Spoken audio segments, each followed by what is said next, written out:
Bonjour, aujourd'hui je vais vous parler de l'utilisation du couteau de chef. Voici le couteau de chef. Le couteau de chef est l'un des couteaux les plus utilisés par les cuisiniers.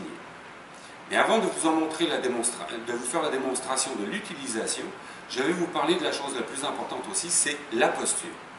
La posture la plus facile, c'est celle la plus naturelle. C'est-à-dire que quand on a les bras le long du corps et qu'on remonte nos mains, elles viennent naturellement devant nous. C'est la position que vous devez avoir, qui est la plus sécuritaire et la plus facile.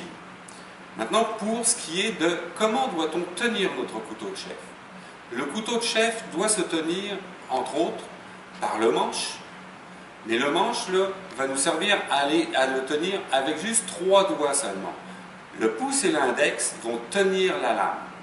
Ce qui va nous assurer d'avoir une bonne stabilité et de savoir toujours où est ma lame, comment ma lame est inclinée. Comprenez-vous? Maintenant, il y a la main qui tient le couteau, mais il y a aussi la main gauche. La main gauche, c'est la main qui va tenir les légumes. Et elle, il faut la protéger. La façon de la protéger, ça va être tout simplement de replier les doigts. On va plier les phalanges de cette façon-ci, de manière à protéger les bouts de nos doigts. Le pouce va aller derrière la main. Donc, si je pose ma main sur la planche, vous voyez que mon pouce est derrière et que le bout de doigts sont vraiment cachés. Ce qui va faire ressortir le majeur, qui est le doigt le plus long et le plus loin. Et ça, c'est très important. Pourquoi? Parce que quand on va couper des légumes, les deux mains vont devenir une seule. À savoir que la lame du couteau doit toucher le doigt. De manière à ce qu'on soit capable de faire des coupes qui sont régulières. Pour faire des coupes régulières, c'est la main qui va reculer avec le couteau et non pas le légume qui doit avancer. Ne jamais tenir un légume, exemple une carotte, du bout des doigts comme ceci et de couper n'importe comment, vous allez avoir aucune stabilité et aucune standardisation du légume ou de la coupe. Ce qu'il faut, c'est remettre notre main, comme je vous ai montré au début, à savoir, on cache les bouts des doigts, les doigts tiennent la carotte et le couteau va venir sur le doigt.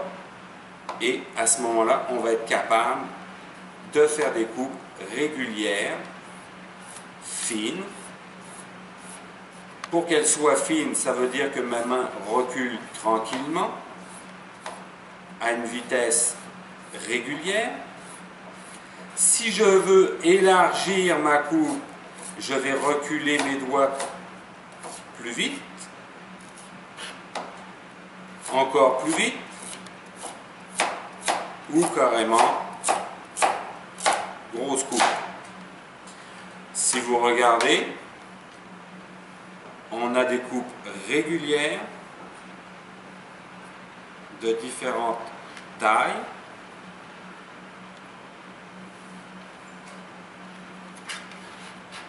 Et là, la petite taille. Une fois que ça c'est fait, il faut laver le couteau.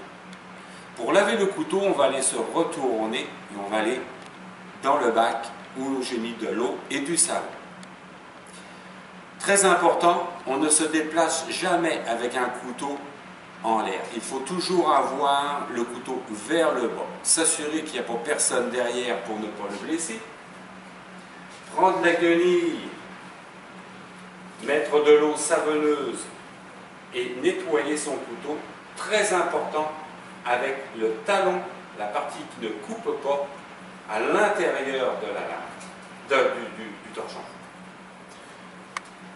Une fois que c'est fait, on n'oublie pas de laver le manche. On va rincer le couteau à l'eau chaude.